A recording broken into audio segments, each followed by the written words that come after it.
ಇವತ್ತು ಎಲ್ಲಿ ಕಣ್ಣು ಹಾಸಿದರೂ ಬಿಲ್ಡಿಂಗ್ಗಳು, ರೋಡ್ಗಳು, ಡ್ಯಾಮ್ಗಳು, ಫ್ಲೈಓವರ್ಗಳು, ಟನೆಲ್ಗಳು ಕಾಣುತ್ತವೆ. ಇವತ್ತು ಕಾಡು ಹೋಗಿ ಕಾಂಕ್ರೀಟ್ ಜಂಗಲ್ ಆಗಿದೆ ಅಂದರೆ ತಪ್ಪಾಗಲಾರದು ಈ ಭೂಮಿ. ಹೌದು, ಇವತ್ತು ಏನೇ ಕಟ್ಟಬೇಕೆಂದ್ರೆ ಅದಕ್ಕೆ ಬೇಕೇ ಬೇಕು ಸಿಮೆಂಟು. ಸಿಮೆಂಟ್ ಅನ್ನುವ ಪದ ರೋಮನ್ ಭಾಷೆಯಿಂದ ಬಂದಿದೆ. ಇದರ ಅರ್ಥ ಅಂಟು ಎಂದರ್ಥ. ಇವತ್ತು ವಿಶ್ವ ಸಿಮೆಂಟ್ ಮಾರುಕಟ್ಟೆಯಲ್ಲಿ ಉತ್ಪಾದನೆಯಲ್ಲಿ ಭಾರತ 2ನೇ ಸ್ಥಾನವನ್ನು ಪಡೆದುಕೊಂಡರೆ ಮೊದಲನೇ ಸ್ಥಾನ ಚೈನಾ ಆಕ್ರಮಿಸಿಕೊಂಡಿದೆ. ಹಿಂದೆ ಒಂದು ಕಾಲ ಇತ್ತು, ಯಾವುದೇ ಒಂದು ಮನೆಯನ್ನ ಕಟ್ಟಬೇಕೆಂದ್ರೆ ಮಣ್ಣು ಹಾಗೂ ಮಣ್ಣಿನ ಇಟ್ಟಿಗೆಯಿಂದ ಮನೆಗಳನ್ನ ಕಟ್ಟುತ್ತಿದ್ದರು. ಆದ್ರೆ ಇವತ್ತು ಚಿಕ್ಕದೊಂದು ಮನೆಯನ್ನ, ರೂಮನ್ನ ಕಟ್ಟಬೇಕೆಂದ್ರೆ ಎಲ್ಲದಕ್ಕೂ ಬೇಕೇ ಬೇಕು ಸಿಮೆಂಟು. ಸಿಮೆಂಟು ಇಲ್ಲದಿದ್ದರೆ ಯಾವುದೇ ಒಂದು ಕನ್ಸ್ಟ್ರಕ್ಷನ್ ಕೆಲಸ ನಡೆಯುವುದಿಲ್ಲ ಅನ್ನುವ ಮಟ್ಟಿಗೆ ಸಿಮೆಂಟು ಬೆಳೆದು ನಿಂತಿದೆ. ಹಿಂದೆ ದೇವಸ್ಥಾನಗಳನ್ನ ಕಟ್ಟಲು, ಮನೆಗಳನ್ನ ಕಟ್ಟಲು, ದೊಡ್ಡ ದೊಡ್ಡ ಅಣೆಕಟ್ಟುಗಳನ್ನ ಮತ್ತು ಸೇತುವೆಗಳನ್ನ ಕಟ್ಟಲು ಕಲ್ಲುಗಳ ಜೊತೆ ಸುಣ್ಣದ ಗಾರೆಯನ್ನ ಬಳಸುತ್ತಿದ್ದರು. ಹೌದು, ಈಗಲೂ ಕೂಡ ನಾವು ಆ ಸುಣ್ಣದ ಗಾರೆಯನ್ನೇ ಬಳಸುತ್ತೇವೆ. ಆದರೆ ಅದನ್ನ ನಾವು ಈಗ ಸಿಮೆಂಟ್ ಮೂಲಕ ಬಳಸುತ್ತೇವೆ. ಹಿಂದೆ ಸುಣ್ಣದ ಗಾರೆಯನ್ನ ಕೈಯಾರ ಮಾಡುತ್ತಿದ್ದರು, ಆದರೆ ಈಗ ಸಿಮೆಂಟ್ ಅನ್ನ ದೊಡ್ಡ ದೊಡ್ಡ ಕಾರ್ಖಾನೆಗಳಲ್ಲಿ ತಯಾರಿಸುತ್ತಾರೆ. ಬನ್ನಿ ಸ್ನೇಹಿತರೆ, ಇವತ್ತಿನ ಈ ವಿಡಿಯೋದಲ್ಲಿ ನಿಮಗೆ ಈ ಸಿಮೆಂಟು ಕಾರ್ಖಾನೆಗಳಲ್ಲಿ ಹೇಗೆ ತಯಾರಾಗುತ್ತದೆ ಅನ್ನುವುದನ್ನ ತಿಳಿದುಕೊಳ್ಳೋಣ.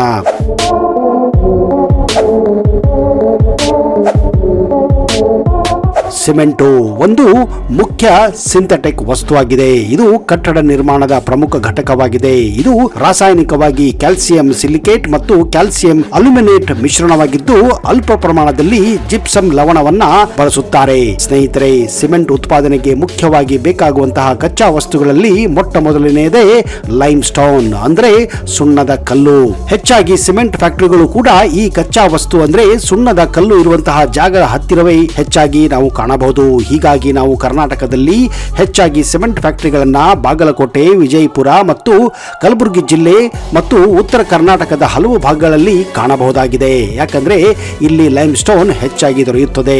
ಈ ಲೈಮ್ ಸ್ಟೋನ್ ನಲ್ಲಿ ಹೆಚ್ಚಾಗಿ ಕಾರ್ಬೋನೇಟ್ ಮತ್ತು ಕ್ಯಾಲ್ಸಿಯಂ ಜಾಸ್ತಿ ಪ್ರಮಾಣದ ಇರುವುದರಿಂದ ಇದು ಸಿಮೆಂಟ್ ಉತ್ಪಾದನೆಗೆ ಹೆಚ್ಚು ಬಳಕೆಯಾಗುತ್ತದೆ. ಎರಡನೆಯ ಕಚ್ಚಾ ವಸ್ತು ಲ್ಯಾಟರೈಟ್. ಇದು ಒಂದು ರೀತಿಯ ಕಪ್ಪು ಬಣ್ಣದ ಮಣ್ಣಾಗಿದೆ. ಈ ಲ್ಯಾಟರೈಟ್ ನ ವಿಶೇಷತೆ ಏನಂದ್ರೆ ಈ ಮಣ್ಣನ್ನ ಕುದಿಸಬಹುದು. ಇದು ಯಾವುದೇ ಮಿಶ್ರಣ ಮಾಡಲು ತುಂಬಾನೇ ಸಹಾಯವಾಗುತ್ತದೆ.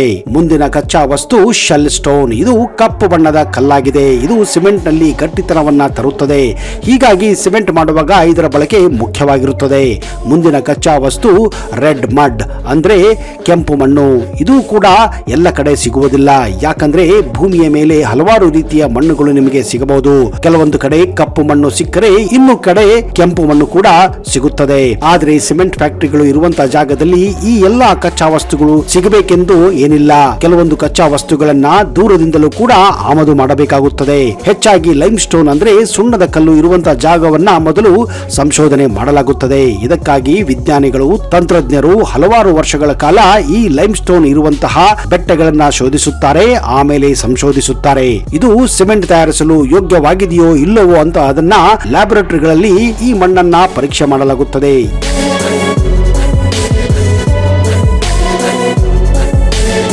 ಯಾವಾಗ ಲ್ಯಾಬೊರೇಟರಿಗಳಲ್ಲಿ ಈ ಲೈಮ್ ಸ್ಟೋನ್ ಸಿಮೆಂಟ್ ತಯಾರಿಕೆಗೆ ಯೋಗ್ಯ ಅಂತ ಗೊತ್ತಾಗುತ್ತದೆಯೋ ಅಂತ ಪ್ರದೇಶದಲ್ಲಿರುವ ಚಿಕ್ಕದಾಗಲಿ ದೊಡ್ಡದಾಗಲಿ ಬೆಟ್ಟಗಳನ್ನ ಕ್ರಷರ್ಗಳ ಮೂಲಕ ದೊಡ್ಡ ದೊಡ್ಡ ಕಲ್ಲುಗಳನ್ನ ಒಡೆದು ಜೆಸಿಬಿ ಮೂಲಕ ಅಂತಹ ಚಿಕ್ಕ ಚಿಕ್ಕ ಕಲ್ಲುಗಳನ್ನ ದೊಡ್ಡ ದೊಡ್ಡ ಟ್ರಕ್ಗಳ ಕಂಟೈನರ್ ನಲ್ಲಿ ಹಾಕಿ ಕ್ರಶ್ ಮಾಡಲು ಕಾರ್ಖಾನೆಗಳಿಗೆ ಕಳಿಸಿಕೊಡಲಾಗುತ್ತದೆ.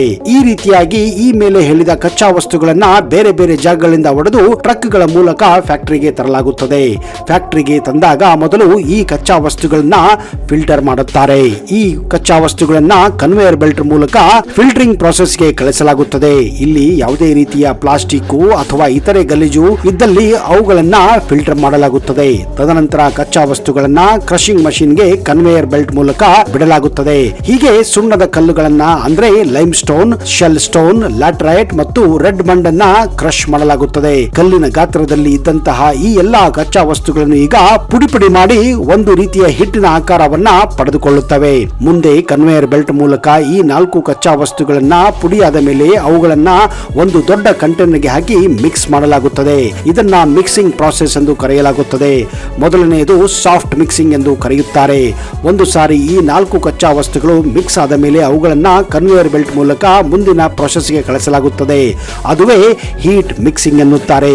ಇಲ್ಲಿ ದೊಡ್ಡ ದೊಡ್ಡ ಕಂಟೈನರ್ಗಳಲ್ಲಿ ಪುಡಿಯಾದಂತಹ ಕಚ್ಚಾ ವಸ್ತುಗಳನ್ನ ಈ ಹೀಟ್ ಕಂಟೈನರ್ ನಲ್ಲಿ ಹಾಕಿ ಮೆಲ್ಲಗೆ ಕೊಂಚ ಮಟ್ಟದ ಉಷ್ಣವನ್ನ ಸೇರಿಸಿ ಅವುಗಳನ್ನ ಮಿಕ್ಸ್ ಮಾಡುತ್ತಾರೆ. ಈ ಕಂಟೈನರ್ಗಳ ಉಷ್ಣಾಂಶ ಹೆಚ್ಚು ಕಡಿಮೆ 1400 ಡಿಗ್ರಿಯಿಂದ 1600 ಡಿಗ್ರಿವರೆಗೂ ಇರುತ್ತದೆ.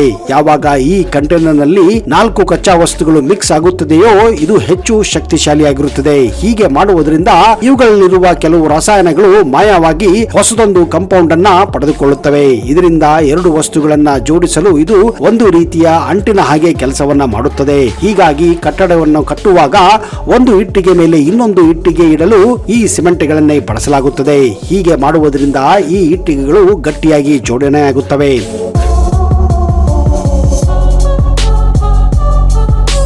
ಈ ರೀತಿ ಈ 4 ಕಚ್ಚಾ ವಸ್ತುಗಳನ್ನ ಸೇರಿಸಿದಾಗ ಆಗುವಂತಹ ಆ ಒಂದು ವಸ್ತುವೇ ಕ್ಲಿಂಕರ್ ಎಂದು ಕರೆಯುತ್ತಾರೆ.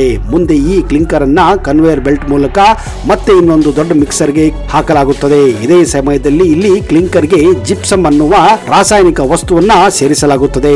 ಈ ಜಿಪ್ಸಮ್ ಮಿಕ್ಸ್ ಮಾಡುವ ಮುಖ್ಯ ಉದ್ದೇಶ ಯಾವಾಗ ನೀವು ಕಟ್ಟಡಗಳನ್ನು ಕಟ್ಟುವಾಗ ಈ ಸಿಮೆಂಟಿನಲ್ಲಿ ನೀರನ್ನ ಮಿಕ್ಸ್ ಮಾಡಿ ಬಳಸುವಾಗ ಸ್ವಲ್ಪ ಹೊತ್ತು ಬಿಟ್ಟರೆ ಅದು ಗಾಳಿಯಲ್ಲಿ ಬಹುಬೇಗ ಗಟ್ಟಿಯಾಗಿ ಬಿಡುತ್ತದೆ. ಹೀಗಾಗಿ ಇದನ್ನ ತಡೆಯಲು ಈ ಜಿಪ್ಸಮ್ ಅನ್ನುವ ಕೆಮಿಕಲ್ ಅನ್ನ ಬಳಸುತ್ತಾರೆ. ಒಂದು ವೇಳೆ ಕಡಿಮೆ ಪ್ರಮಾಣದಲ್ಲಿ ಜಿಪ್ಸಮ್ ಅನ್ನ ಕ್ಲಿಂಕರ್ ಜೊತೆ ಕಡಿಮೆ ಬಳಸಿದರೆ ಅಂತಹ ಸಿಮೆಂಟು ಬೇಗ ಗಾಳಿಯಲ್ಲಿ ಗಟ್ಟಿಯಾಗಿ ಬಿಡುತ್ತದೆ. ಹೀಗಾಗಿ ಸರಿಯಾದ ಪ್ರಮಾಣದಲ್ಲಿ ಕ್ಲಿಂಕರ್ಗೆ ಜಿಪ್ಸಮ್ ಅನ್ನ ಬಳಸಬೇಕಾಗುತ್ತದೆ. ಅಂತಹ ಸಿಮೆಂಟ್ ಅನ್ನೇ ಒಳ್ಳೆಯ ಸಿಮೆಂಟ್ ಎಂದು ಕೂಡ ಕರೆಯಲಾಗುತ್ತದೆ. ಇದೇ ಸಂದರ್ಭದಲ್ಲಿ ಕೆಲವು ತಜ್ಞರು ಈ ಸಿಮೆಂಟ್ ಅನ್ನ ಪರೀಕ್ಷೆ ಮಾಡುತ್ತಾರೆ. ಒಂದು ವೇಳೆ ಪರೀಕ್ಷೆಯಲ್ಲಿ ಈ ಮಿಕ್ಸರ್ ಫೇಲ್ ಆದ್ರೆ ಅಂತಹ ಮಿಕ್ಸ್ ಅನ್ನ ಮತ್ತೊಮ್ಮೆ ಮೊದಲಿನಿಂದ ಮಿಕ್ಸ್ ಮಾಡಲು ಕಳಿಸುತ್ತಾರೆ. ಯಾವಾಗ ಟೆಸ್ಟಿಂಗ್ ನಲ್ಲಿ ಈ ಮಿಕ್ಸರ್ ಪಾಸ್ ಆಗುತ್ತದೆ ಅದನ್ನೇ ಸಿಮೆಂಟ್ ಎಂದು ಕರೆಯಲಾಗುತ್ತದೆ. ಹೀಗೆ ಕ್ಲಿಂಕರ್ ನೊಂದಿಗೆ ಜಿಪ್ಸಮ್ ಜೊತೆ ಮಿಕ್ಸ್ ಮಾಡಿದ ನಂತರ ಅವುಗಳನ್ನ ಆಯಾ ಕಂಪನಿಯ ಲೋಗೋ ಇರುವಂತಹ ಸಿಮೆಂಟ್ ಬ್ಯಾಗ್ ನಲ್ಲಿ ಈ ಒಂದು ಮಿಶ್ರಣವನ್ನ ತುಂಬುತ್ತಾರೆ. ಇದನ್ನ ಪ್ಯಾಕಿಂಗ್ ಪ್ರೊಸೆಸ್ ಎಂದು ಕರೆಯಲಾಗುತ್ತದೆ. ಹೀಗೆ ಪ್ಯಾಕ್ ಮಾಡಿದಂತಹ ಸಿಮೆಂಟ್ ಗಳನ್ನ ದೊಡ್ಡ ದೊಡ್ಡ ಕಂಟೈನರ್ ಗಳಲ್ಲಿ ಟ್ರಕ್ ಗಳ ಮೂಲಕ ಕಾರ್ಖಾನೆಯಿಂದ ಅವುಗಳನ್ನ ದೊಡ್ಡ ದೊಡ್ಡ ಗೋಡೌನ್ಗೆ ಬಿಡಲಾಗುತ್ತದೆ. ಆ ಗೋಡೌನ್ ಗಳಿಂದ ಮುಂದೆ ಅವು ಬೇಡಿಕೆ ಪ್ರಮಾಣದ ಮೇಲೆ ಮಾರುಕಟ್ಟೆಗೆ ಅಂದರೆ ಅಂಗಡಿಗಳಿಗೆ ಮಾರಲಾಗುತ್ತದೆ. ಸ್ನೇಹಿತರೆ, ಮುಂದೆ ಇವುಗಳನ್ನ ಬಳಸಿ ಮನೆಗಳನ್ನ, ಅಪಾರ್ಟ್ಮೆಂಟ್ ಗಳನ್ನ, ದೊಡ್ಡ ದೊಡ್ಡ ಸೇತುವೆಗಳನ್ನ, ಫ್ಲೈಓವರ್ ಗಳನ್ನ ಕಟ್ಟುತ್ತಾರೆ. ಈಗ ನಿಮ್ಮಲ್ಲಿ ಒಂದು ಪ್ರಶ್ನೆ ಬರಬಹುದು, ಒಳ್ಳೆಯ ಸಿಮೆಂಟು ಮತ್ತು ಕೆಟ್ಟು ಸಿಮೆಂಟ್ ಅನ್ನ ಯಾವ ರೀತಿ ನೀವು ಕಂಡುಹಿಡಿಯಬಹುದು ಅಥವಾ ಪರೀಕ್ಷೆ ಮಾಡಬಹುದು ಅಂತ. ಇದು ತುಂಬಾನೇ ಸಿಂಪಲ್ ಆಗಿದೆ ಸ್ನೇಹಿತರೆ. ನೀವು ಖರೀದಿಸಿದಂತಹ ಸಿಮೆಂಟ್ ಬ್ಯಾಗ್ ಗಳನ್ನ ತಂದು ಅದರಲ್ಲಿರುವ ಸಿಮೆಂಟ್ ಅನ್ನ ತೆಗೆದು ನಿಮ್ಮ ಕೈಯಲ್ಲಿ ಹಿಡಿದುಕೊಳ್ಳಿ. ಒಂದು ವೇಳೆ ನಿಮ್ಮ ಕೈಯಲ್ಲಿ ಆ ಸಿಮೆಂಟ್ ತಂಪಾಗಿದ್ದರೆ ಅದು ಒಳ್ಳೆಯ ಸಿಮೆಂಟ್ ಎಂದು ಅರ್ಥ. ಒಂದು ವೇಳೆ ನೀವು ಪ್ಯಾಕೆಟ್ ನಿಂದ ತೆಗೆದಂತಹ ಸಿಮೆಂಟ್ ನಿಮ್ಮ ಕೈಯಲ್ಲಿ ಬಿಸಿಯಾಗಿದ್ದರೆ ಅದು ಕೆಟ್ಟ ಸಿಮೆಂಟ್ ಎಂದು ಅರ್ಥ, ಅಥವಾ ಎಕ್ಸ್ಪೈರ್ ಆದಂತಹ ಸಿಮೆಂಟ್ ಅನ್ನಬಹುದು.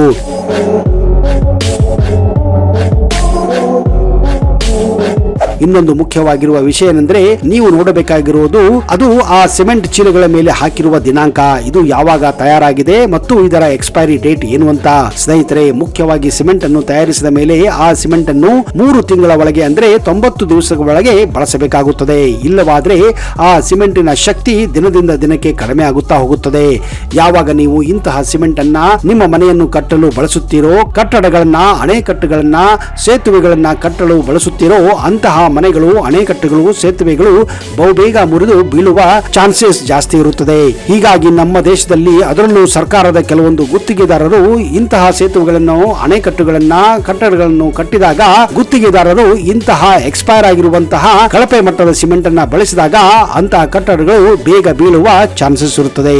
ಆದಷ್ಟು ನೀವು ಹೇಗೆ ನೀವು ಊಟವನ್ನ ತಾಜಾವಾಗಿ ತಿನ್ನಲು ಬಳಸುತ್ತೀರೋ ಅದೇ ರೀತಿ ಸಿಮೆಂಟ್ ಅನ್ನು ಕೂಡ ತಾಜಾ ಇರುವಾಗಲೇ ಬಳಸುವುದು ಒಳ್ಳೆಯದು. ಸ್ನೇಹಿತರೆ, ಸಿಮೆಂಟಿನ ಬಗ್ಗೆ ಇನ್ನಷ್ಟು ಮಾಹಿತಿಯನ್ನು ನಿಮಗೆ ಮುಂದಿನ ಸಂಚಿಕೆಯಲ್ಲಿ ಕೊಡುತ್ತೇನೆ. ಒಂದು ವೇಳೆ ನಿಮಗೆ ಈ ವಿಡಿಯೋ ಇಷ್ಟ ಆದಲ್ಲಿ ಈಗಲೇ ಇದನ್ನ ಲೈಕ್ ಮಾಡಿ ಹಾಗೂ ನಿಮ್ಮ ಅನಿಸಿಕೆಗಳನ್ನ ದಯವಿಟ್ಟು ಕಮೆಂಟ್ ಬಾಕ್ಸ್ ಅಲ್ಲಿ ಹಾಕಿ. ಅಲ್ಲಿಯವರೆಗೆ ಟೇಕ್ ಕೇರ್.